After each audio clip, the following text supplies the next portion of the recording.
नमस्कार साथियों, मैं Sobi Singh max of knowledge में एक बार फिर से आप सभी का स्वागत करता हूं। दोस्तों, उम्मीद है सीयूईटी की प्रिपरेशन बेहतरीन चल रही होगी और उसी क्रम को आज हम लोग आगे बढ़ाते हुए आज हम लोग एक और इंटरेस्टिंग टॉपिक के साथ इस क्लास में वापस आए हैं। आपको बता दूं, इस समय हम लोग करंट पढ़ रहे हैं, यानी कि जलधाराएं पढ़ रहे हैं। तो जलधाराएं में हम लोग देखे थे अटलांटिक महासागर और प्रशांत महासागर की जलधाराएं हो गई थी, जो कि एक जैसी जलधाराएं वहां पे देखने को मिल रहा था, बस वह नाम थोड़ा अलग था, किसी में ज़्यादा था किसी में कम थी। लेकिन अब बात आती है हिंद महासागर में कौन कौन सी जलधाराएं चलती हैं। दोस्तों, आपको बता दूं कि हिंद महासागर में जो जलधाराएं चलती हैं वो पहले जो हम लोग पढ़ चुके हैं, जो दो महासागरों की जलधाराएं, उससे अलग हैं। क्या अलग हैं? इसलिए आज हम लोग हिंद महासागर, यानी कि अभी तक हम लोग उत्तरी महासागर, दक्षिणी महासागर अलग अलग क्लास में देख रहे थे, लेकिन आज हम लोग हिंद महासागर की जो भी जलधाराएं, चाहे वो उत्तरी महासागर हो चाहे दक्षिणी, सबको एक ही क्लास में देखेंगे। क्योंकि ये बाकी जो महासागर थे, इसके पहले के जो महासागर थे, उससे यहाँ की जलधाराएं थोड़ा अलग यहाँ देखने को मिलेंगी। तो क्या इसमें अलग है, क्या खासियत है, इन सब बातों को आज हम लोग डिटेल में जानेंगे, यानी कि हिंद महासागर की जलधाराओं के बारे में। तो आपको क्लास शुरू करो, आपको पहले बता दूं कि आप अगर पीछे की क्लास अगर मिस कर चुके हैं तो डिस्क्रिप्शन में उसकी लिंक दी हुई है, आप चाहें तो वहाँ से जाकर उस क्लास को ज्वाइन कर सकते हैं। डिस्क्रिप्शन में प्लेलिस्ट की लिंक दी है। साथ में आपको बता दूं कि जो कुछ इंपॉर्टेंट इमेज हुए, मैप हुए, कुछ फोटो हुई या टू द पॉइंट करके कुछ वहाँ पे आपको जाता है टेलीग्राम चैनल पे, जिससे आपकी प्रिपरेशन और बेहतर होगी। तो आप हमारे टेलीग्राम चैनल से भी जुड़ सकते हैं। तो आपको बता दूं कि हम लोग आज शुरू करने जा रहे हैं यहाँ हिंद महासागर की जलधाराओं के बारे में। तो जैसा कि हम लोग, चलिए शुरू करते हैं। जैसा कि हम लोग ये पढ़े थे दोस्तों, आप लोग देखे होंगे कि मैंने एक चीज़ बताया था कि जो महासागर है, चाहे वो अटलांटिक महासागर है चाहे प्रशांत महासागर, उसमें मैंने बताया था कि उत्तरी गोलार्ध में जलधाराएं क्लॉकवाइज चलेंगी। ध्यान दीजिएगा, उत्तरी गोलार्ध में जलधाराएं क्लॉकवाइज चलेंगी और दक्षिणी गोलार्ध में एंटी क्लॉक चलेंगी। ये बातें हम लोग पढ़े थे। लेकिन यहाँ हिंद महासागर में ऐसा नहीं होगा। हिंद महासागर में थोड़ा कुछ अलग रहेगा। क्या अलग रहेगा?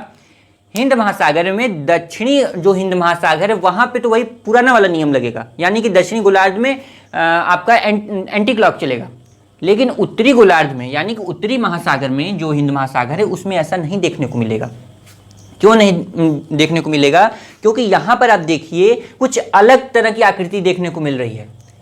प्रशांत महासागर, अटलांटिक महासागर में हम लोग देख रहे थे एक तरफ से जा रहे थे, अगर एक तरफ से जाते दूसरी तरफ हम निकल जाते, यानी कि आने जाने का पूरा रास्ता था।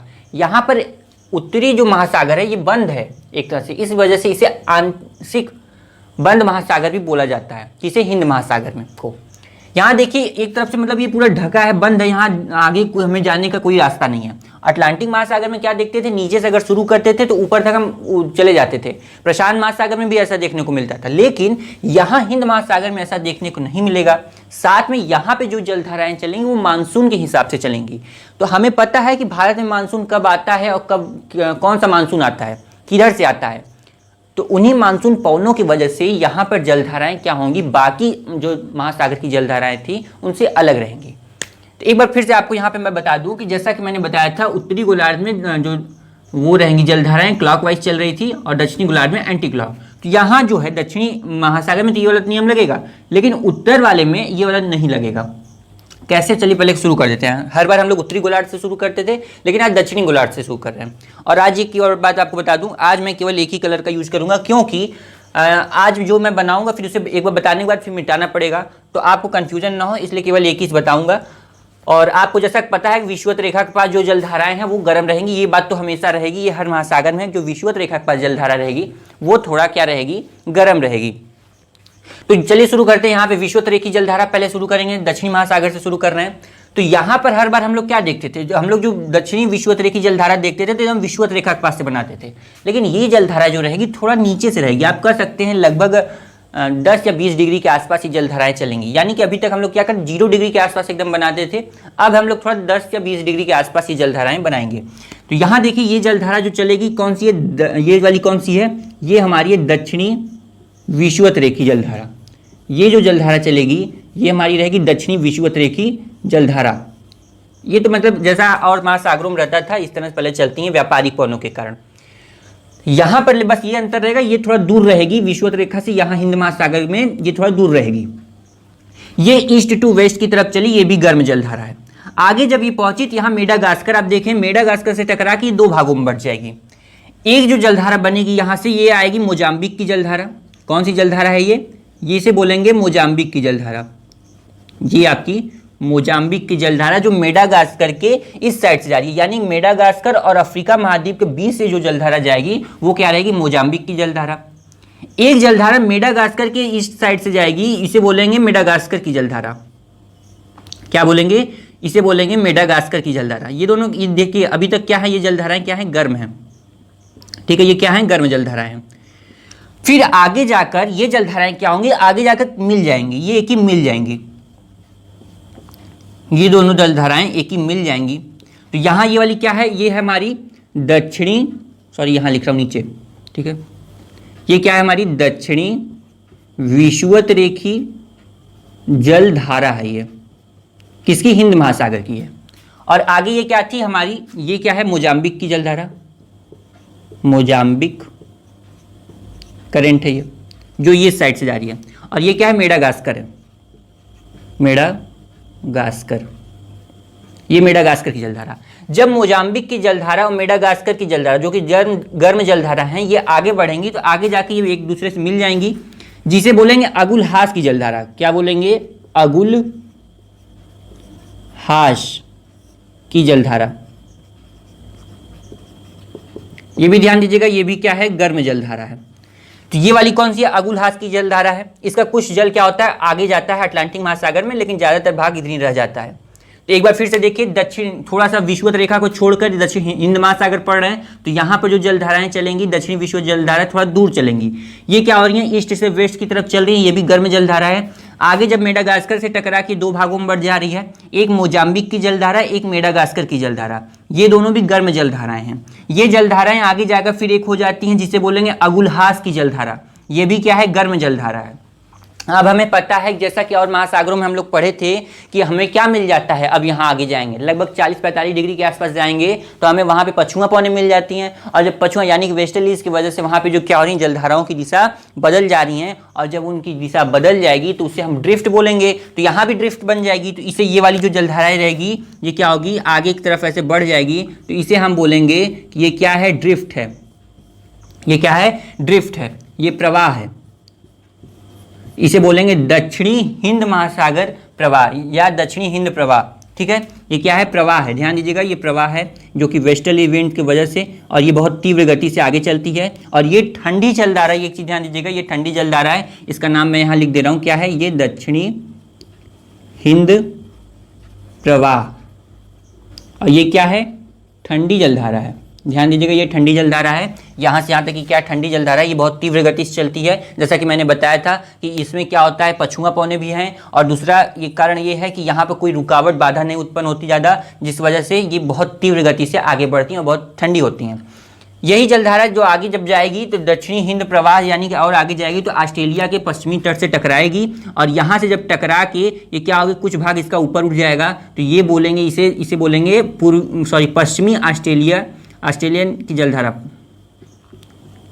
पश्चिमी, यहां मैं लिख रहा हूं नीचे, ध्यान दीजिएगा, पश्चिमी ऑस्ट्रेलियन की जलधारा। ये ध्यान, पश्चिमी ऑस्ट्रेलियन जलधारा, पश्चिमी ऑस्ट्रेलियन जलधारा जो कि ठंडी जलधारा है। ये क्या होती है, इसमें से कुछ हिस्सा इसका जाकर इधर चला जाता है, बाकी सीधे निकल जाता है। तो एक बार फिर से मैं आपको बता रहा हूँ, दक्षिणी हिंद महासागर में क्या होता है, विषुवत रेखा से थोड़ा हट के यानी कि दूर रख के ये जो दक्षिणी विषुवत रेखा की जलधारा चलेगी, तो ये गर्म जलधारा है, ईस्ट टू वेस्ट की तरफ चल रही है, आगे जाकर मेडागास्कर के पास टकराती है। मेडागास्कर के और अफ्रीका के बीच से जो एक शाखा जाती है उसे बोलेंगे मोजाम्बिक की जलधारा, ये भी गर्म जलधारा है। मेडागास्कर की ईस्ट साइड से इधर जाएगी तो उसे बोलेंगे मेडागास्कर की जलधारा।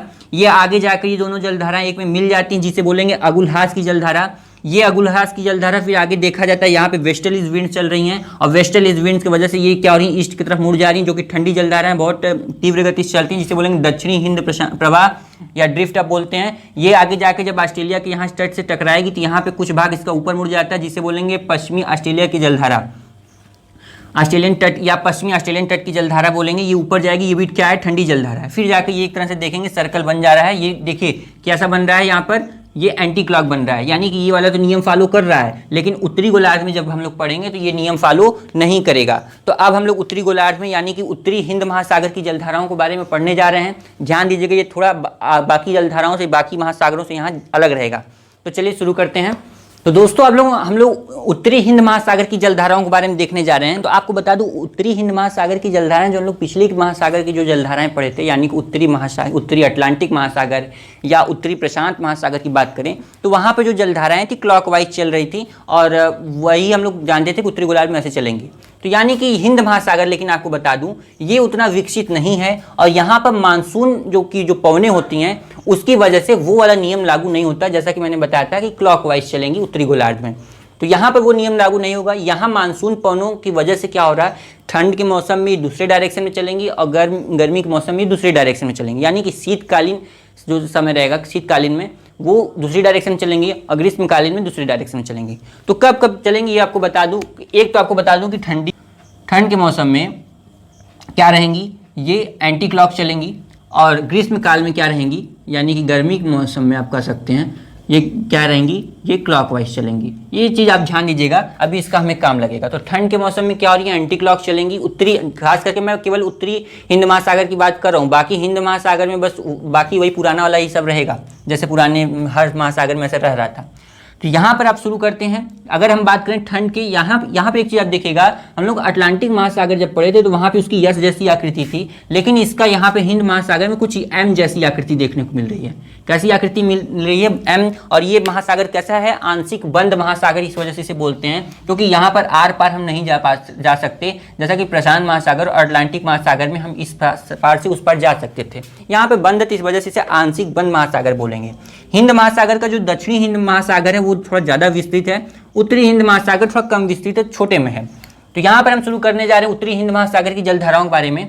आपको बता दें, पिछला भूल जाइएगा, क्योंकि पिछला जैसे हम लोग उत्तरी महासागरों में पढ़ते थे, यहाँ पे हिंद महासागर के लिए कुछ अलग है। ठंड के चलिए शुरू करते हैं। ठंड के मौसम में क्या होगा, ठंड के मौसम में हमें पता है जो मानसून पवनें चलती हैं किस डायरेक्शन में चलती हैं, ये हमारा नॉर्थ है और ये हमारा ईस्ट है। तो नॉर्थ ईस्ट से पवनें क्या होती हैं, चलती हैं, जिससे हम बोलते हैं ये जो हमारा ठंड के मौसम में जो मानसून पवनें कुछ इस डायरेक्शन में चलती हैं। तो इनके वजह से पवनें बहुत बड़ी भूमिका निभाती हैं जलधाराओं की दिशा परिवर्तन करने में। तो ये जब इधर चलती हैं तो यहाँ पर जो जलधाराएँ रहती हैं कुछ इस डायरेक्शन में चलती हैं, इस तट से लगकर यहाँ से कुछ इस डायरेक्शन में ऐसे चलती हैं। इसी तरह यहाँ भी ऐसे ये जलधाराएं इस डायरेक्शन में ऐसे उत्पन्न हो जाती हैं। फिर ये क्या होती है, आगे बढ़ती है। हम लोग क्या जानते थे कि ये विषुवत रेखा के पास से हो जाएगी, लेकिन नहीं, ये विषुवत रेखा के पास नहीं मुड़ेगी। ये हल्का सा और नीचे आके, यानी आप कह सकते हैं दक्षिणी हिंद महासागर में आके ये कुछ इस डायरेक्शन में आगे बढ़ेगी और फिर जाके ये यहाँ मिल जाएगी।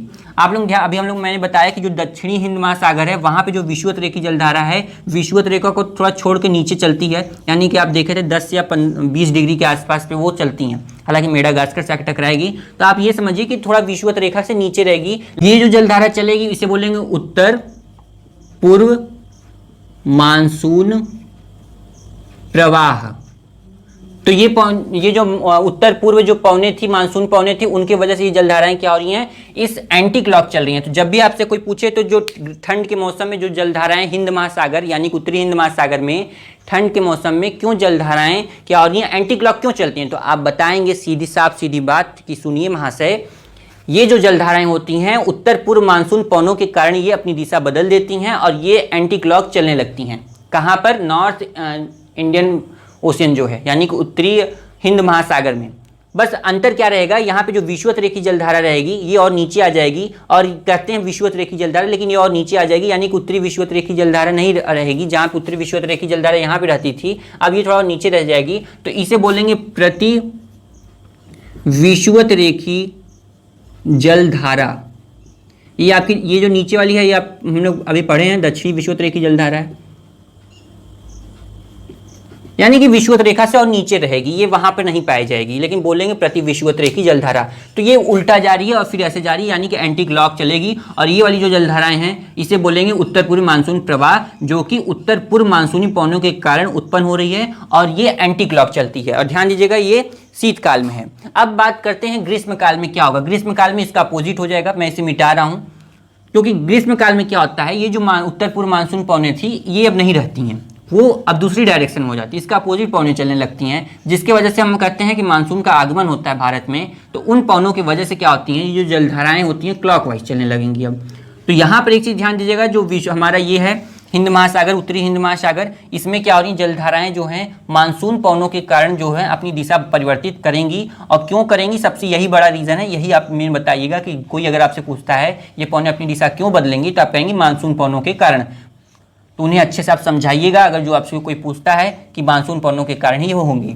तो हम लोग अभी क्या हुए, ठंड के मौसम का देख लिए थे, शीतकालीन देखे थे कि जलधाराएं कैसे चलेंगी। अब ग्रीष्म काल में कैसे चलेंगी, क्लॉकवाइज चलेंगी। तो ग्रीष्म काल में हमें पता है कि जो विषुवत रेखा यहाँ पे जो पवनें चलती हैं कुछ इस डायरेक्शन में चलती हैं, जिसे हम बोलते हैं कि मानसून का आगमन हो रहा है। तो जब ये इस डायरेक्शन में चलती हैं तो जलधाराएं क्या होंगी, इस डायरेक्शन में चलने लगेंगी। ये जलधाराएं क्या होंगी, इस डायरेक्शन में चलने लगेंगी, कुछ देखिए इस तरह से चलने लगेंगी। और ये फिर वही विषुवत रेखा के पास एकदम नहीं मुड़ेगी और बल्कि दक्षिणी महासागर में आके कुछ इस तरह से ये मुड़ेगी।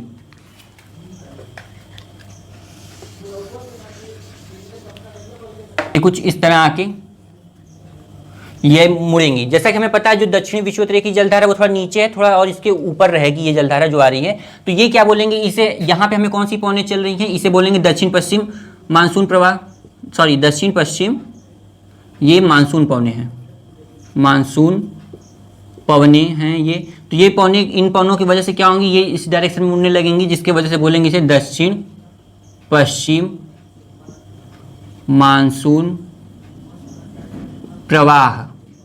तो ये जो जलधारा क्या है, दक्षिण पश्चिम मानसून प्रवाह है। किसके वजह से हो रही है, दक्षिण पश्चिम मानसून पवनों की वजह से चल रही हैं। तो ये कुछ इस डायरेक्शन में से जलधाराएं चलती हैं, यानी कि ठंड के मौसम में क्लॉक एंटी क्लॉक चलेंगी और गर्मी के मौसम में क्या होंगी, ये इस तरह चलेंगी। और किसके वजह से चल रही है, मानसून पवनों के कारण हो रही हैं। हमें पता है कि मानसून पवनें ठंड के मौसम में दूसरे डायरेक्शन में चलेंगी और गर्मी के मौसम में दूसरे डायरेक्शन में चलेंगी।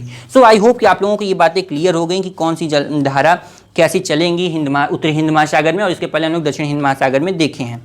तो दोस्तों आई होप कि आप लोगों को ये अच्छे से समझ में आ गया है। आप लोगों की एक शिकायत भी है कि एक क्वेश्चन पूछा गया था चैनल पे, कम्युनिटी क्वेश्चन था, जिसमें पूछा गया था कि जो गल्फ स्ट्रीम की जलधारा है ठंडी जलधारा है कि गर्म जलधारा है। तो वहाँ पे देखा गया है कि हालांकि ज़्यादातर लोगों ने गर्म जलधारा बताया, लेकिन कुछ लोग उसे ठंडी जलधारा बता दिए हैं। ऐसा क्यों, इसका मतलब कि आप लोग क्लास को अच्छे से सुनते नहीं हैं। क्लास केवल देखने से नहीं फ़ायदा होगा, उसे ध्यान से सुनिए क्या बताया गया है। अब गल्फ स्ट्रीम की जलधारा गर्म बताई गई है तो गर्म बताई गई है, उसमें ठंडी जलधारा कहाँ से आ गई है। तो लोगों ने देखा कुछ लोगों ने ठंडी जलधारा कर दिया है। तो उसको ये बातें ध्यान दीजिए, अच्छे से सुनिए क्लासेस को, क्या बताया गया है कि गल्फ स्ट्रीम कैसी जलधारा है, गर्म जलधारा है। अब वो गर्म ही रहेगी तो इसमें कोई संदेह भी नहीं है। हाँ, इतना कॉमन क्वेश्चन है ये, आसान क्वेश्चन है। ऐसे क्वेश्चन के लिए आप अगर ऐसा करेंगे तो कैसे काम होगा। तो इसलिए आप थोड़ा क्लास को ध्यान से सुना करिए। मैं देख रहा हूँ कई क्वेश्चन आप लोगों के जो आंसर आ रहे हैं वो गलत आ रहे हैं। क्यों ऐसा हो रहा है, इसलिए इस वजह से, इसका मतलब कि आप लोग क्लास अच्छे से नहीं देख रहे हैं। तो आई होप कि आप लोगों को क्लासेस अच्छी लगी। फिर हम आएंगे एक नेक्स्ट क्लास में और इंटरेस्टिंग टॉपिक के साथ। तब तक के लिए जय हिंद, बाय बाय, थैंक यू।